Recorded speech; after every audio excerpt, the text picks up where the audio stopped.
അതെ. What difference do you feel? ശരിക്കും how do you find the difference and how do you feel it? Feel കുറച്ചും കൂടെ എനിക്ക് തോന്നുന്നു ഓരോ കാര്യങ്ങളിൽ എന്താ പറയണ ഇംപ്രൂവ്മെന്റ് ഉണ്ട്. അതില് എനിക്ക് ഇംപ്രൂവ്മെന്റ് അല്ലാത്തൊരു കാര്യങ്ങൾ ഇതാണ് ഈ ഒരു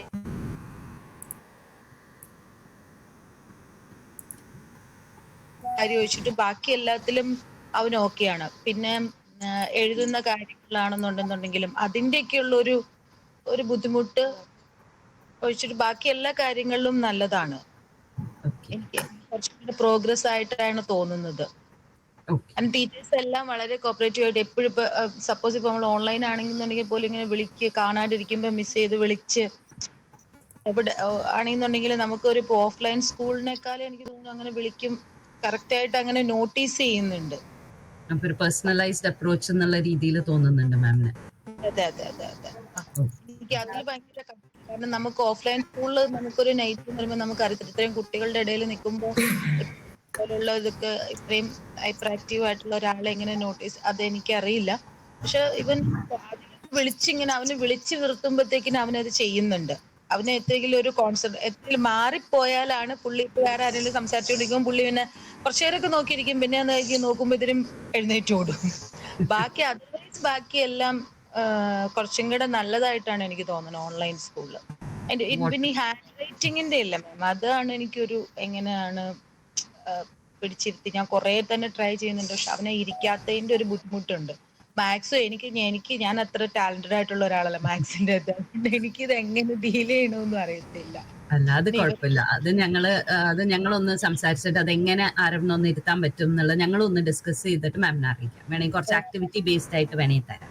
എന്നുവെച്ചാൽ ഈ പറഞ്ഞ പോലെ ഓരോ കുട്ടികളും വ്യത്യസ്തമായതുകൊണ്ട് we actually have to know. ആദ്യം കുട്ടീനെ നമ്മൾ മനസ്സിലാക്കുക, അത് കഴിഞ്ഞിട്ട് വേണം കുട്ടിക്ക് പറ്റുന്നത് ഒന്ന് പേഴ്സണലൈസ്ഡ് ആയിട്ട് ഈ പറഞ്ഞ പോലെ അവർക്ക് പറ്റുന്ന രീതിയിലേക്കുള്ള ഒരു അപ്രോച്ച് ഞങ്ങൾ എടുക്കുന്നുണ്ട്. What about is English and ബാക്കിയുള്ള അങ്ങനെ ഒരു ലാംഗ്വേജ്? ഇംഗ്ലീഷിന്റെ അവൻ ഈ പറഞ്ഞ പോലെ തന്നെ അവന് ഇരുന്ന് പഠിക്കാനുള്ള ഇത് വെച്ചിട്ട് ബാക്കി സംസാരിക്കുന്ന കാര്യങ്ങളൊക്കെ വളരെ നല്ലതായിട്ടാണ് തോന്നുന്നത്. ഗ്രാമർ ആണെന്നുണ്ടെന്നുണ്ടെങ്കിലും ഞാൻ നോട്ട് ചെയ്യുന്നുണ്ട്, സംസാരിക്കുന്നുണ്ട്. പക്ഷെ ഇരുന്നിട്ട് ഒരു കാര്യം പഠിക്കാൻ പറയുമ്പം പറ്റുന്നില്ല. അതാണ് ചില കുട്ടികളുടെ ഒരു അറ്റൻഷൻ.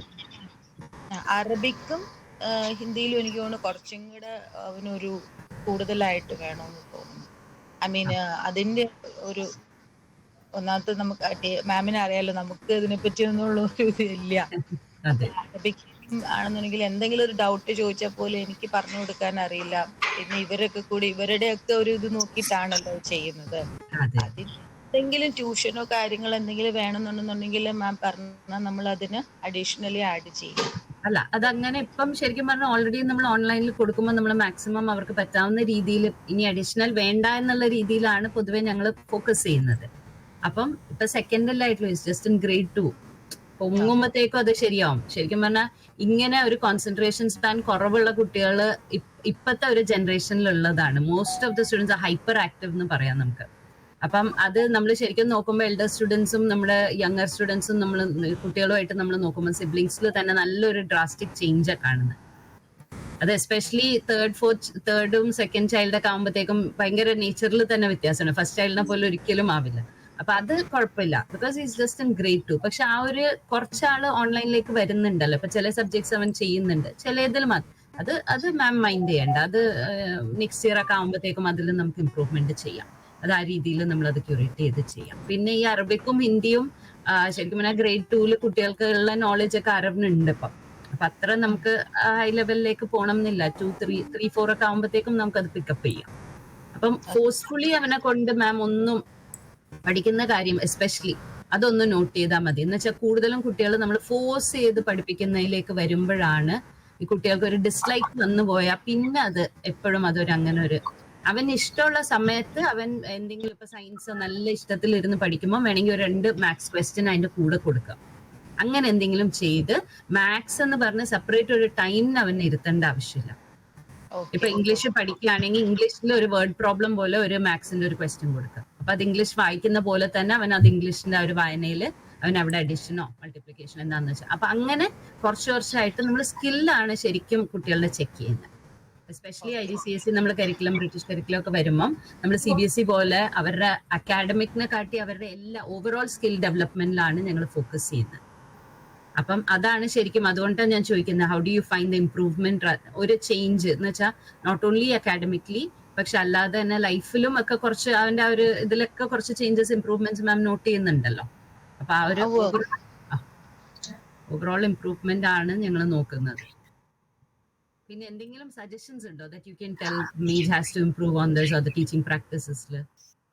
എനിക്ക് ഒറ്റ കാര്യമില്ല, ഈ ഹാൻഡ് റൈറ്റിങ്ങിന്റെ അതില് അതെങ്ങനെയാ അതൊന്ന് നമ്മൾ ഇംപ്രൂവ് ചെയ്യണ്ടേ എന്നുള്ളതിന്റെ എങ്ങനെയാന്നുള്ളത്.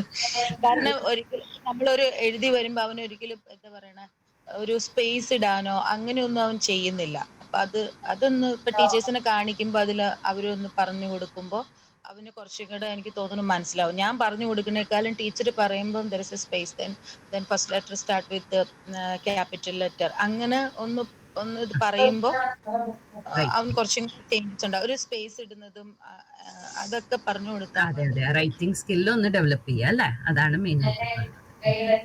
പിന്നെ അല്ലാതെ അപ്പം ജജ്ന മാം അല്ല ഇംഗ്ലീഷ് ടീച്ചർ, ഞങ്ങൾ അത് ചെക്ക് ചെയ്യാം നെക്സ്റ്റ് ഇയർ വരുന്ന മാമിന്റെ അടുത്ത് പറഞ്ഞ് അത് ഞാൻ നോട്ട് ചെയ്ത് വെച്ചേക്കാം. ശരി മാം, ശരി. പിന്നെ 15th നമുക്ക് ക്ലാസ് തുടങ്ങും. April ഓക്കെ 15th ആണ് നമ്മൾ class. First 2 weeks actually we having A small orientation session ആണ് ഞങ്ങൾ പ്ലാൻ ചെയ്യുന്നത്. ഓറിയന്റേഷൻ കുറച്ച് കൂടുതൽ ആക്ടിവിറ്റി ബേസ്ഡ് ആയിരിക്കും.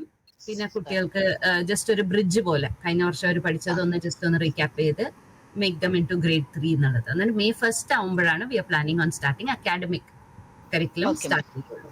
അപ്പം മാം എന്തായാലും അപ്പൊ നെക്സ്റ്റ് ഇയർ നമുക്ക് ഇപ്പൊ ടെക്സ്റ്റ് ബുക്സ് സെൻഡ് ചെയ്യണം എന്നുണ്ടെങ്കിൽ ഓഫീസിൽ നിന്ന് ഐ തിങ്ക് സാധ്യ മാമിനും മാം പറഞ്ഞിട്ടുണ്ടാവും നെക്സ്റ്റ് ഇയറിന്റെ വില്ലിംഗ്നെസ് ഉണ്ടാവും.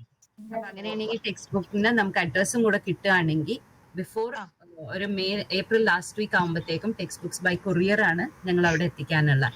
അപ്പൊ അത് ഞങ്ങളുടെ അഡ്മിൻ ഓഫീസിൽ നിന്ന് എന്തായാലും മാമിനെ കോൺടാക്ട് ചെയ്യും, ഫീ ഡീറ്റെയിൽസും കാര്യങ്ങളും. അതൊക്കെ ചെയ്യുന്ന, അതുകൊണ്ടാണ് ഞാൻ പിന്നെ അതിനെപ്പറ്റി ചോദിക്കാത്ത. ഇല്ല, ജസ്റ്റ് ഞാൻ അവരെ ഇൻഫോം ചെയ്തേ ഉള്ളൂ. അപ്പൊ വിൽ ബി ഇൻഫോമിങ് എനിവേ. മൂന്ന് പേർക്കും വേണമല്ലോ. അപ്പൊ അതിനനുസരിച്ചുള്ള ഡീറ്റെയിൽസ് ഒക്കെ സ്കൂളിൽ നിന്ന് അറിയിക്കും.